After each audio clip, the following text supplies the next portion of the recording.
took their turret down first. You know, they were able to get so many more plates. So definitely we're not saying that this is a substitution for the reason of, oh, Teddy was underperforming or something. That's absolutely not what's happening here. I think this is T1 trying to strategically use their larger roster. And this is what we've been calling for, right? This is exactly how you can capitalize on having so many great players on your team.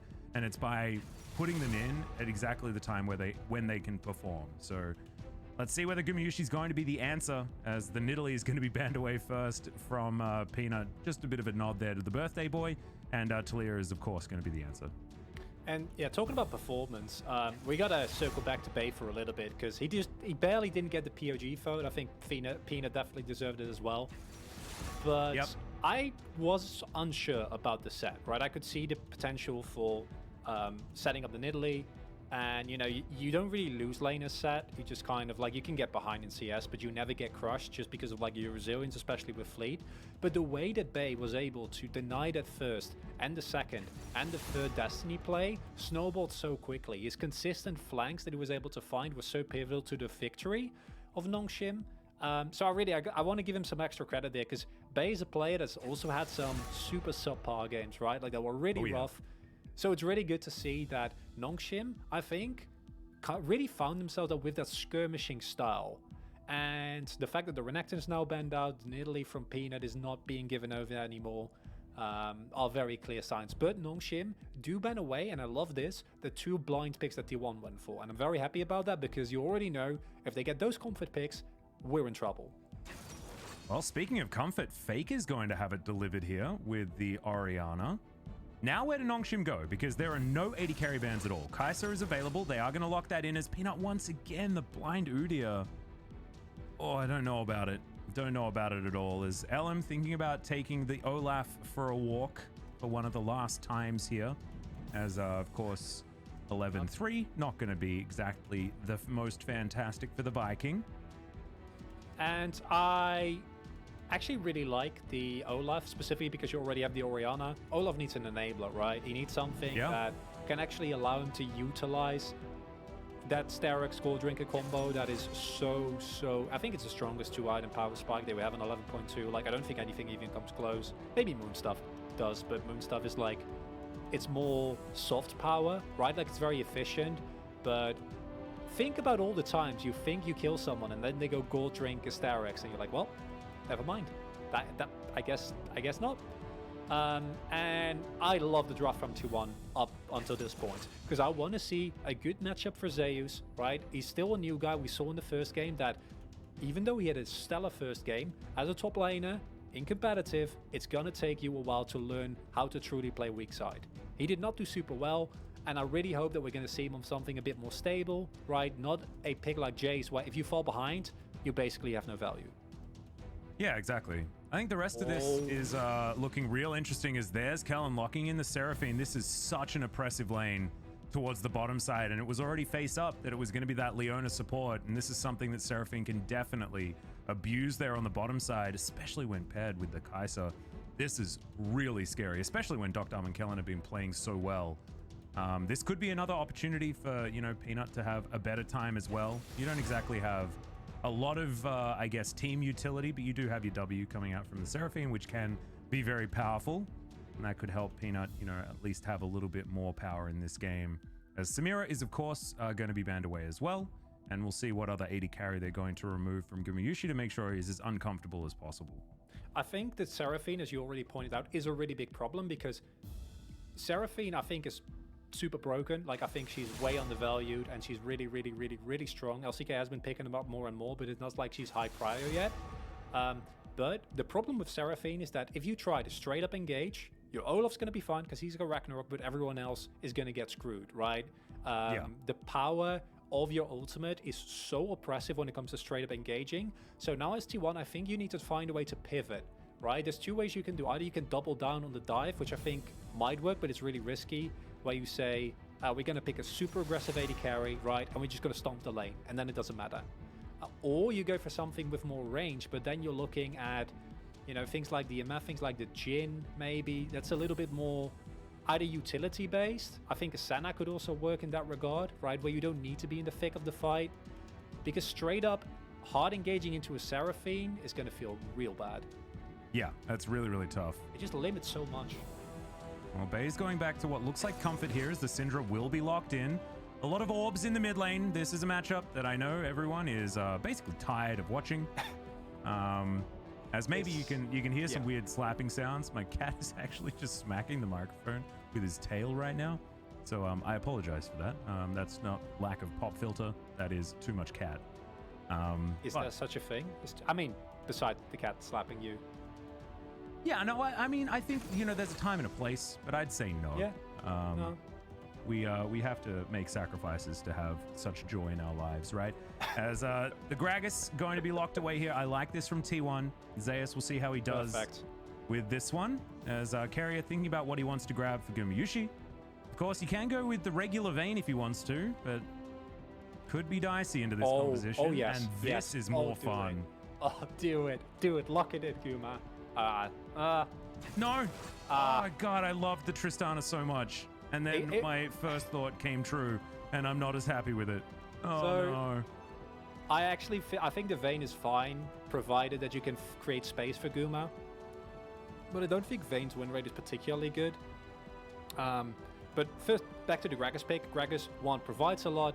It's a great blind pick. And I said before, I want Zeus with a pick where he can just be okay, right? Like, he knows I can play neutralizer, I can be fine. I don't need to carry, I don't need to make big plays. And I think a player who just turned 17 and is playing the third game in a super pivotal best of 5, yes please, or a best of 3, sorry.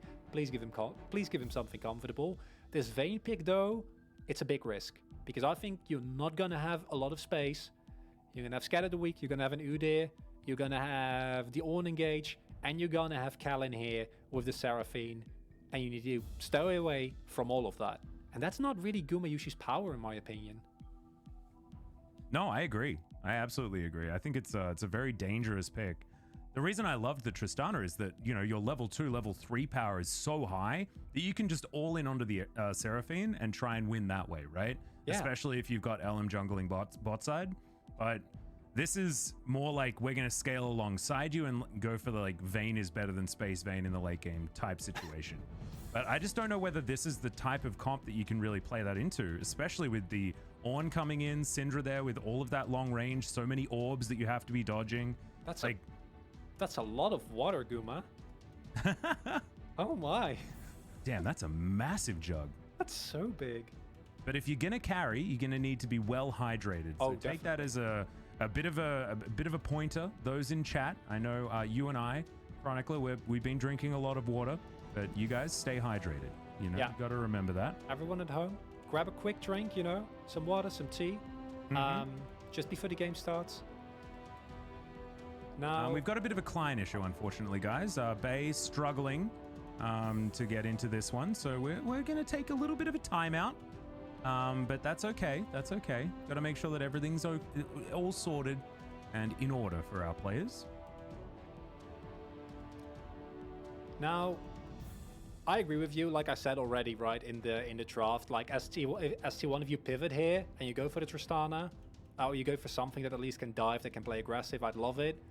However, it's also the case where if that backfires, you are very it is sad. Risk reward. Very you are very sad. And I think Guma could pull it off, right? But it's also one of those situations where if you do lose, it's bad, right? Like if your early laning phase doesn't go well, Tristana's mid game is still not the greatest. It's always been a weakness of her if you don't get going.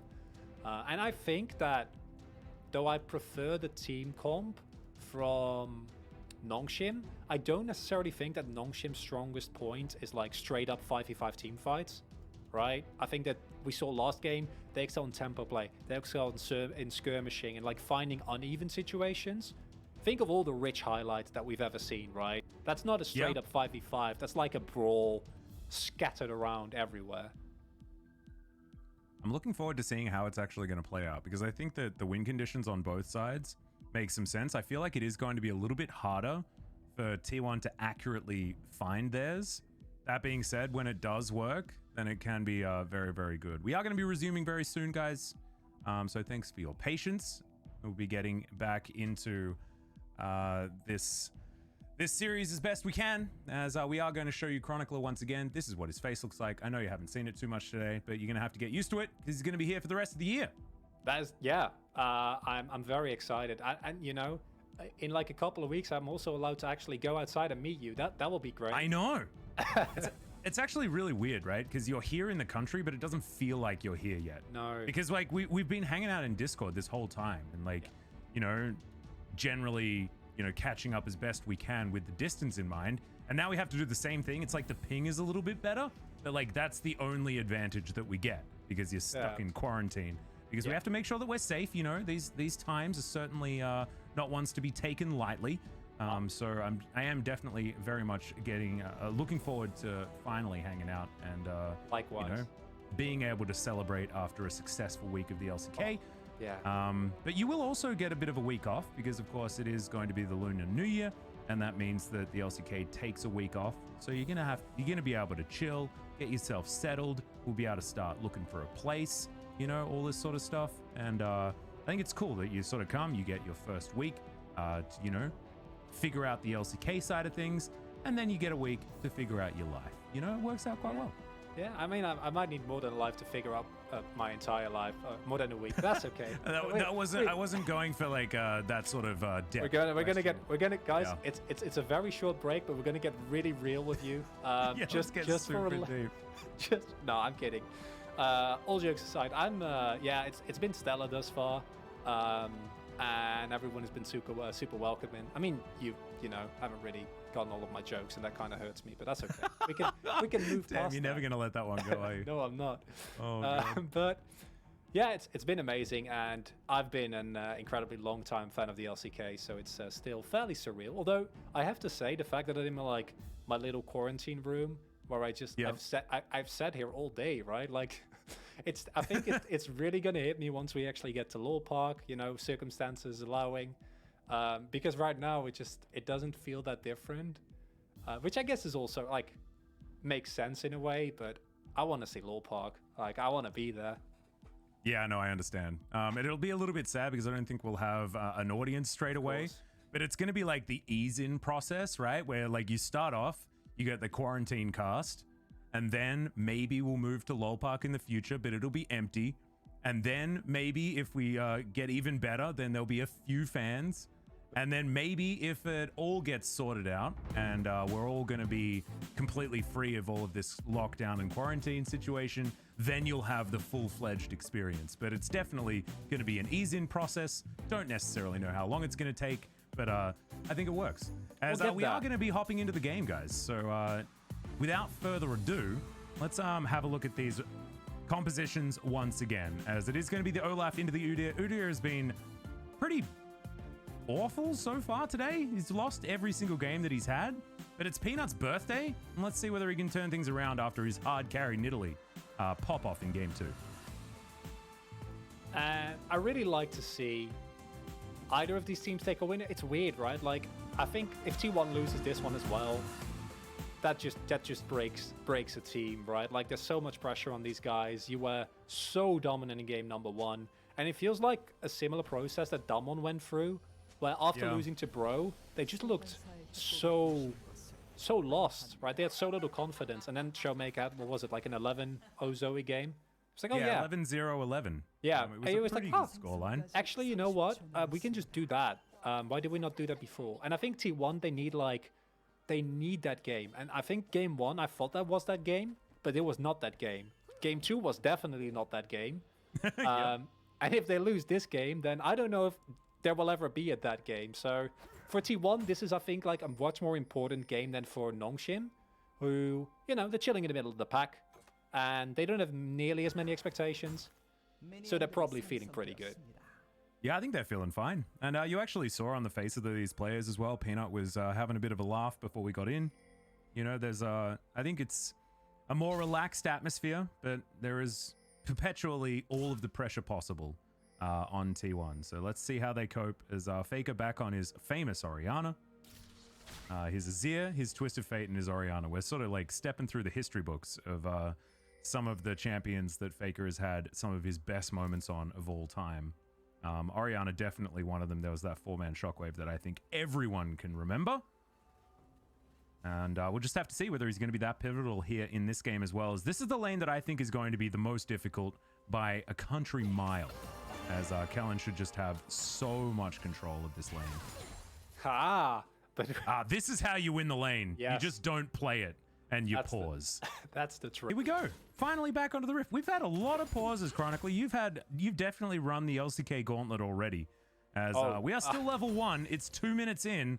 And now we have to get back into the mindset of actually commentating League of Legends. Yeah, I have many a tale of very long pauses. So this is more my comfort zone than League, right?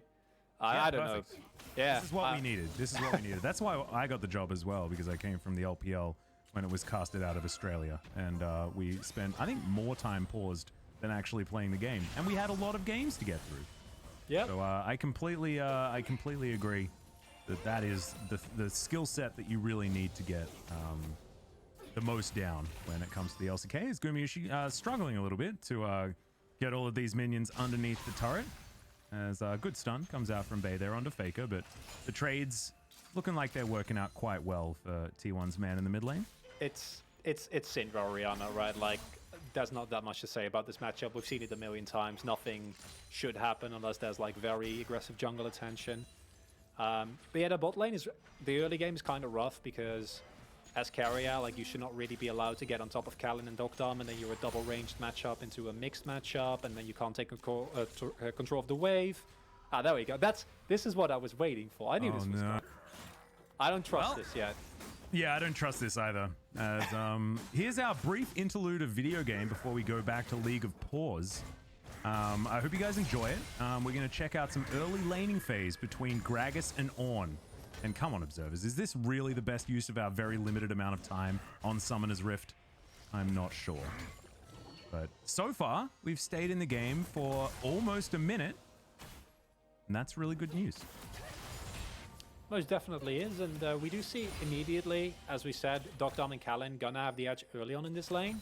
I think post 6 it gets a lot better once you actually get some all-in potential, though the exhaust is also going to kind of make that a lot harder. And look at this. Dokdam and Kalin know we want to perma-shove this lane, we want to harass, we want to get pressure. And with that vision, you're allowed to. Oh, absolutely. And Ellen, if he does move any further forward, I don't think he's actually been on vision just yet. As, of course, the wards have been pinged out, so Ellen knows where not to stand. But a turret plate already down at 4.5 minutes is kind of what we were expecting. You know, Vayne Leona not going to have the greatest of times into Seraphine and the Kai'Sa. But it's about how they transition and get themselves a little bit more. As we've got a back through here from Gumayushi, who just wants to stay a little bit more relevant when it comes to the items. And Carrier at least was able to deliver one of the CS before he gets back, as they just want to keep this lane at exactly this position for as long as possible. Yeah, the problem is I think that the freeze is going to get very easily broken, and as Guma and Carrier, the main power in that freeze is if you actually have all-in potential. So now it looks like they're slow stacking this wave and possibly want to turn that into some pressure on the objective. But it's not possible because, you know, Udyr is Udyr. This is one of the main reasons why we see him. Peanut's pathing has been so well planned that he can just run in it and pick up a free first Drake. And yeah, that is a good start. Absolutely. Next one going to be the Ocean, as Cloud Soul might happen here, I'm sorry. But it could be a Mountain Soul as well. That would be better. Especially because we've got some big boys on the top side. But yeah, it's probably going to be a Cloud, isn't it? That's just one of those things. Good boop there from Zeus. Zeus, who takes himself a turret shot in the process, but still going to be winning out for now. As you were saying, this stack of the wave does come in. And they are now going to at least have a little bit more control. Dokdam going to be able to pull ahead in the farm, however. And the downside to having like a Vayne in that lane is that Vayne early on, I think her 1v1 potential is still really good if she ever does find herself against like Dokdam or Kalin. Although, of course, you need to be aware of the isolated Q coming out from the Kai'Sa. But the combination of Vayne and, or particularly the Vayne, is not going to have enough power to dive a Kai'Sa and a Seraphine, especially not with all their summoners up, right? And you don't really have any threat. So you can slow push this wave, but there's no objective. And you don't really have as much all-in threat because I don't think you win the all-in just for the sheer power of Seraphine. And like post 6, it can be completely different. Or if Elm is able to find some way. But thus far, the defensive play from NONGSHIM has been exceptional. And I'm kind of getting worried because I don't think T1 necessarily has to do anything in his early game for their composition. But T1 just have not looked the same if they don't have a lead early. Yeah, right. As Kellen not going to find that beat drop at all. That's okay. Gumayusi's still not winning out on any of these trades. You're not going to really see it happen. And this is T1 doing their very best just to bide their time, pick up whatever farm that they can, play as safe as possible. To be expected, but still doesn't feel the greatest.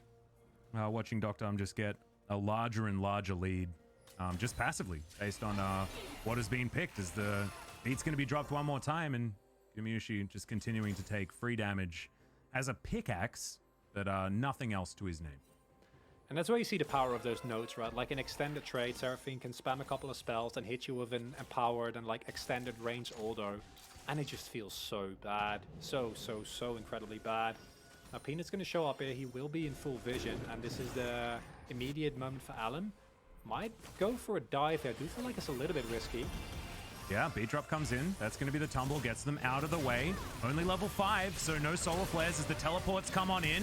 Carrier trying to get as much CC as possible and actually gets the first blood. It's a disastrous Rich just delivered under the turret. Gumayusi grabs a kill, and it's all going wrong for NONGSHIM. They get 1 kill onto Carrier, but it still looks really good. The ulti comes down, but Gumayusi locks down the kill. It's a double for the Vayne. And now Faker rotates in, looks to try and lock down Doctom where he can. The Seraphine trying to run as Faker's already moving over to try and kill her as he takes down the Kai'Sa. And now Kellen's going to be dead as well. That's a big old thumbs up for Zeus. A double kill for the man in the mid lane. And Elm's just farming mid, trying to do what he can, and it's a disaster for NONGSHIM. NONGSHIM, why? Why would you don't need to dive them there. You're already building such a big lead in this bot lane. And I don't... Yes, okay, I get it. They're not 6 yet, but... this is not it. Like, there's teleports available. You're going here for a dive without any, like, immediate lockdown. You don't have your Seraphine ultimate yet. You're standing in a minion wave, so Kai'Sa does less damage. And then everything else just kind of snowballs from there. Zeus' control of the Gragas here is exceptional. If you look at this body slam as well, Gumayusi making great use of the stealth. And then the fact that they overcommit this much is just... that should never happen. We're going for it again as Carrier doesn't have Aftershock anymore. He's likely to die here as the beat gets dropped, and that is going to be Leona doing the same. So NONGSHIM do get themselves more here on the bottom side, but Gumayusi's still going to be able to pick up a lot of this CS by the looks of things. Elm's going to get face checked, and not going to be able to find that E either. So the repeat gank is really good, but at this point the damage is already done. There are 2 people on T1 that you don't want fed. You don't want them to hit their early power spikes. One is the player who's currently playing his 600th game ever, and the other one is one of the most promising ADC rookies that we've seen in the LCK in a really long time. They're gonna get to their spikes much faster, and a 1-item spike means that Vayne in team fights will still need a little bit of time, but in the 1v1 in the side lane, right when Carrier's roaming, turns into an absolute menace, and then you have Fake on his Orianna. So neither of those things are good for NONGSHIM. Oh yeah, this is a disaster. His turret plates over to Faker. He had double buffs. Red buff is going to wear off, but this is still just dominance. And we talk about this so often in these control mage matchups. Mid lane control is just so powerful, and they down to about 300 as a shockwave just to soften up the Syndra. That forces a reset. That gets a free Drake over to T1, and it's once again just really good early control of the map, and we need to see this continue from this team, because the lead is not enough to be considered game over or anything like that. Of course, it's 11 minutes, so that's never going to happen. So we need to see this continue, and there's the Cloud Soul that I promised to you earlier on. And look, they're going to be moving a bit faster. They're going to have some CDR on their ultimates. That's good news, as Bay is going to turn back up. He doesn't have a flash, remember. Scatter the Weak is good, but there's a Ragnarok, and that is going to be a very dead Syndra. Faker comes over for the support, and this is just... this is some pretty Olaf gaming, absolutely. You will not be missed. 11.3. Gumayusi needs to be really respectful here. I think they... yeah, oh, yeah, yep, there's the ulti. Kellen finds it. No, not able to get the extra spell as Carrier does turn up. And it looks like with Olaf coming down, wow, Gumayusi is going to be able to even get the minion wave as well. Voidzik, oh god, I was scared. Okay, in he goes. Docked Arm gets the cleanse and will be able to keep himself alive. Yeah, just a little bit greedy there from Gumayusi, unfortunately. As now Rich trying to stop Zeus from dirty farming underneath this turret. Just calls in the Ornhorn and the Ram says no. It's not going to be a kill or anything like that as Rich makes it back to his turret to safety. Oh, Faker proccing the phase rush there as well, so that because he's aware that Peanut is there, right? Like this is peak Faker, right? Like gets a lead and immediately multiplies it to the utmost extent. And I think this is something where we got to draw the comparison to a player like Closer, who mechanically is really strong. But first, let's see how Bay gets blown up here, and it's just you can't do anything. There's no counterplay to this. Yeah, that's it's called getting Olafed. It's like gameplay versus gameplay is what it kind of feels like a little bit. As, yeah, I mean, that's, yeah, not exactly much to it on that bottom side. I think that they could have both sidestepped. It's logical that that Carrier goes for the catch there, right? Because you don't want to run the risk that, like, you're not in sync and then Guma gets hit and you die.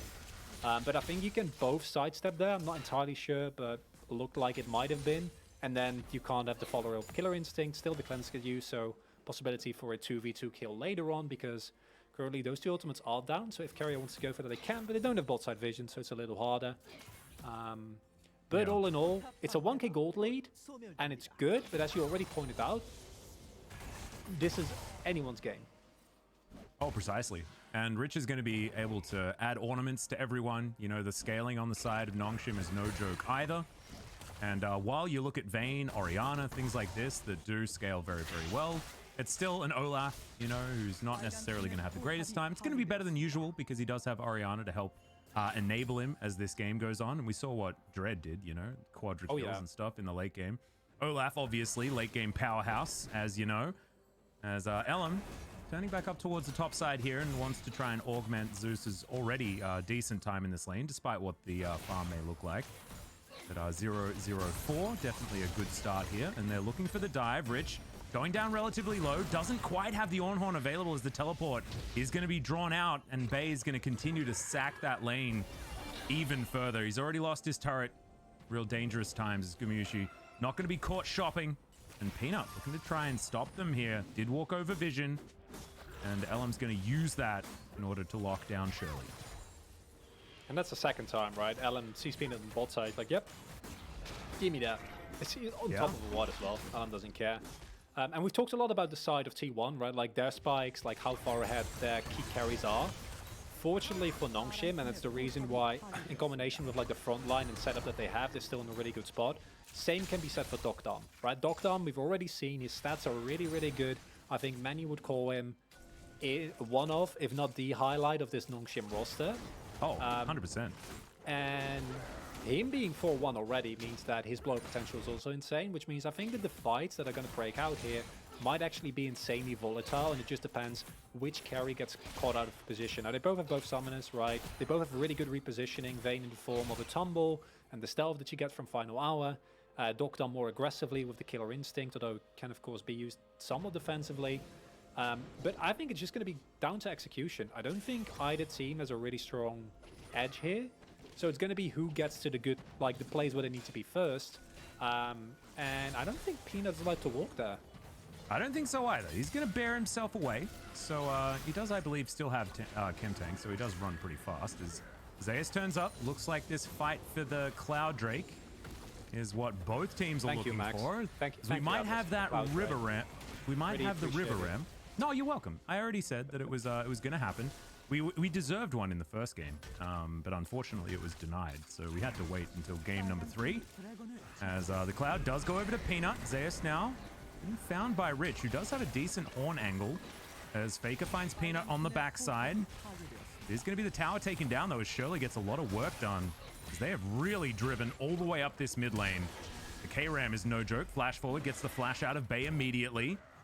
And that is actually going to be very valuable as T1 move further forward. But now Elm may be in trouble. Has Ragnarok, of course. Offers a fair bit of damage back onto Peanut and doesn't actually have to press his R button. And so T1 just walk out, stage left. Things going to be fine.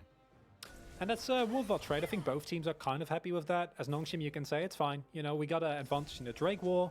We're scaling up well. We don't really need to force something there. As T1, you can say, okay, we've created a lot of mid-zone control. We have a lot more freedom to go. And I actually think that that flash forced out by Bay is going to make...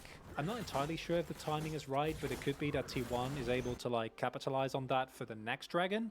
Because Syndra's stationary, right? So, like, the moment you don't have flash...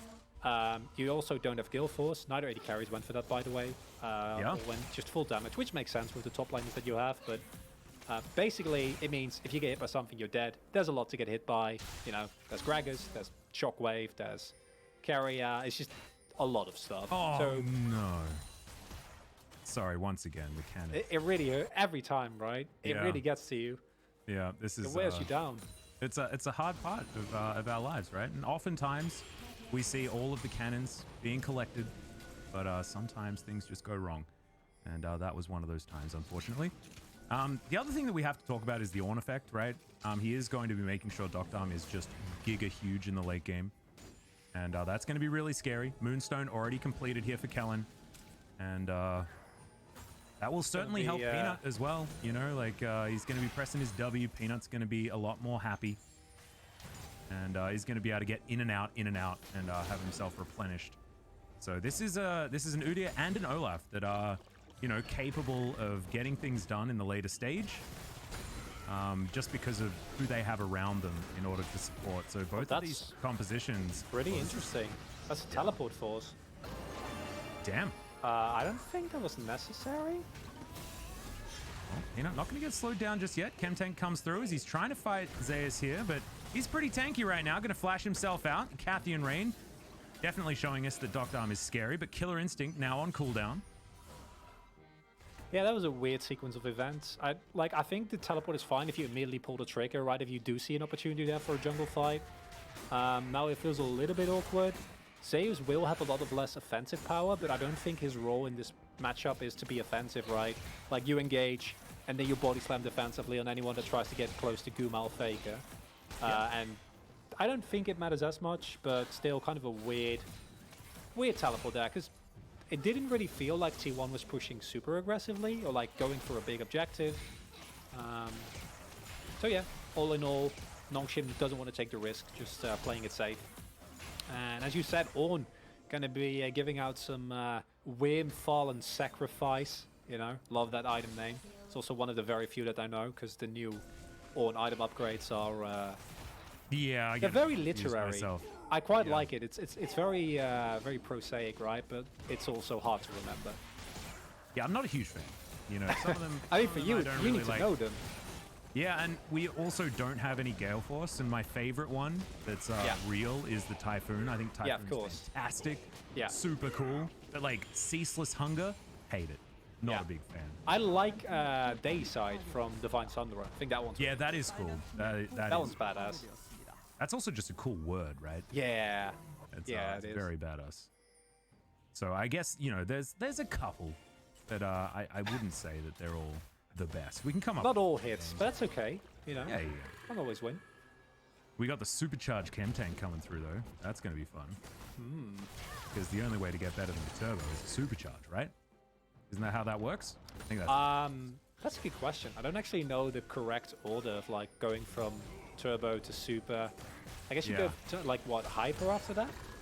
I don't know. This is something that we can debate at another time. Right now, we do have another K-Ram as Peanut looking for a flanking position as we've got a lot of jockeying happening as these mid waves are getting wiped out. Looks like T1 has a bit more control there. As Carrier and Elm just trying to stick on the front line. Zeus doing the same thing. Faker on the backside. Yeah, keep your eye on that one. See whether the Shockwave is going to be pivotal, as this is going to be our fight. NONGSHIM do have Cloud Soul point after this one if they do manage to lock this one down. Even levels on our junglers. Let's see who's going to win this poke war. The orbs coming on in. You can see Bay just trying to get as many of them on the ground as possible. Make sure that Scatter the Weak is as scary as it can be. He's throwing through as many as he can. There are so many buttons being pressed, and now Rich pulls the trigger. That's a triple knock-up, and in goes the charm as well. But T1, they keep themselves in it. Shockwave only lands onto Peanut, who soaks a lot of damage and will be taken down. Now Gumayushi trying to take the fight into his own hands, and Bay gets back to the rest of his team. It is going to be Dragon traded for an Udyr, and I think that might be okay for either side. Both of them just going to back away. I thought for a second that T1 was going to make the move on Baron there. They might try to guide this wave in. Faker. Oh my god, just gets chunked. The teleport to come forward as well from T1. Now Doctor going to have to get out. Yeah, exactly. They're looking for this one as Zeus body slams over, gets the slow into Doctor. Immediately that gets cleansed. Kellen's going to get slowed down. In goes Carrier. Finds Doctor on the backside, who has to Killer Instinct and Flash to get himself out. Faker flashes forward, tries to find Doctor. Doesn't quite have enough damage. And it looks like NONGSHIM are going to get themselves out of this one. But man, this is getting real dicey real fast on both sides. And this is what we were saying before. It's all about what space can you create for you two carries, right? Doctor in that fight, not able to do as much as Gumayushi. And the fact that they sacrifice this Udyr doesn't really matter in the grand scheme of things. He's got the Drake, as long as that backline is safe.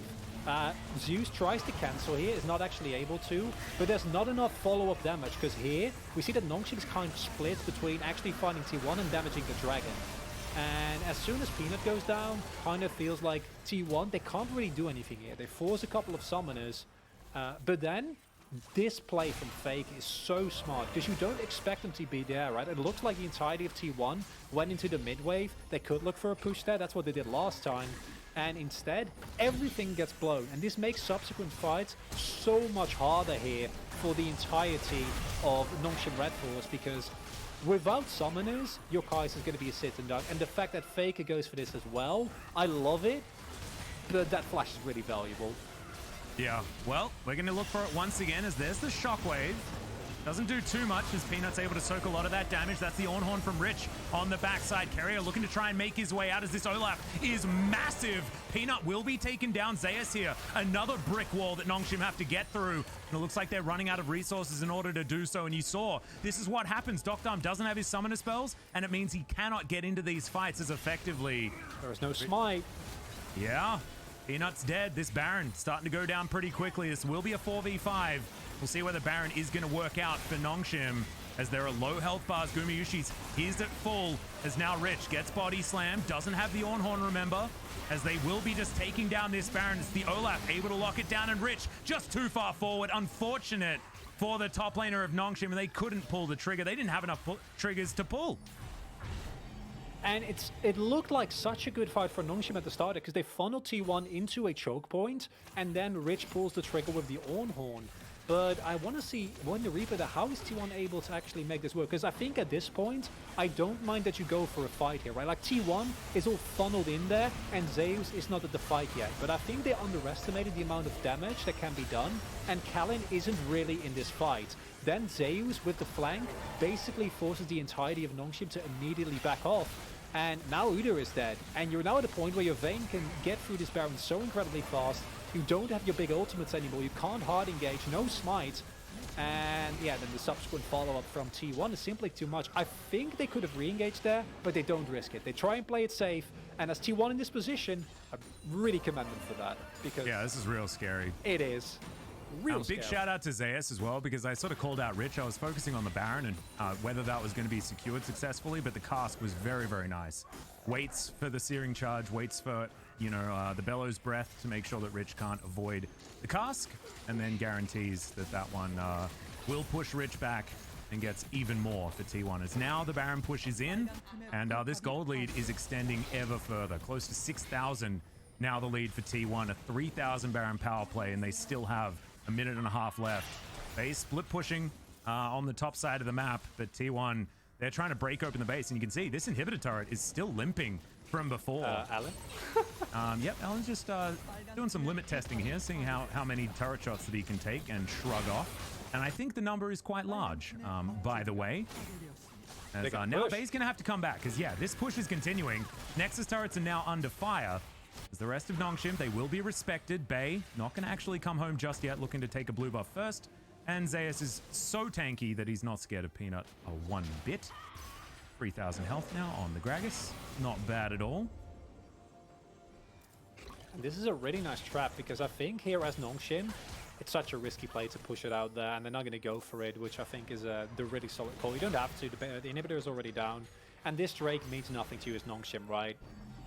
It doesn't give T1 anything, and you are not going to risk your game over a Cloud Soul. That is not the play, unless, you know, especially not with this composition. And what I've been seeing so far is that NONGSHIM don't really seem to be on the same page when they go for these engages, and I feel like Dokdam should be able to leverage more than he does. But T1, unlike what we've seen from T1 in previous days, so this is a big swap from what we've seen from them before, really seem to be able to know what to do in these team fights, right? Like Keria and Zeus find the exact amount of damage that they need to tank. Elm is a great frontline fat that's augmented by the Orianna, and the entire purpose of that is either Faker hits a shockwave and 100 to 0 someone, or you create space for Guma. And Gumayushi is now up a point, he's hit 3 items. He will free tap everyone that isn't Rich, probably Peanut as well. Yeah. And it's getting really hard for NONGSHIM because I said already, they're a skirmishing team. I think that's when they look the best. And these front-to-back team fights, they don't seem as comfortable. Well, Rich needs to start doling out these Ornn upgrades as well. Hasn't quite been able to get too many. Is level 14, so can give them away. And now he's backing, should be able to deliver them for the next fight. As T1 push down this top inner turret, the last inner turret on the map.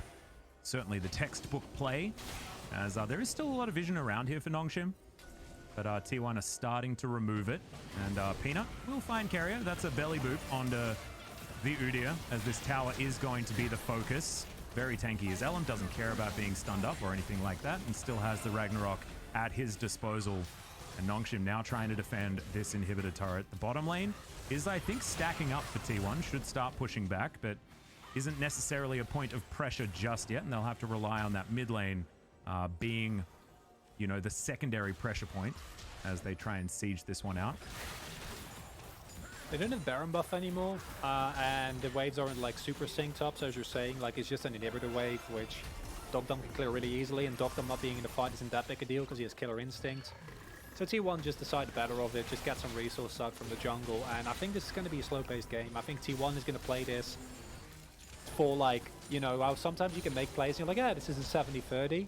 Don't think T1's going to do that here. This is a pivotal game for their spirit, and if this one gets turned around on you, where you're in like a pretty commanding lead, right, you have a really good front-to-back teamfight composition, you don't need to force anything. If you lose this one, it will be bad. It will be really, really bad for your mental and for the state of the team. No, precisely. We do have that Megalodon Slayer in. Dokdam has put that one together for himself. So thankfully, Rich has started to dole out some of these items, so the gold lead's going to mean less and less as the game goes on.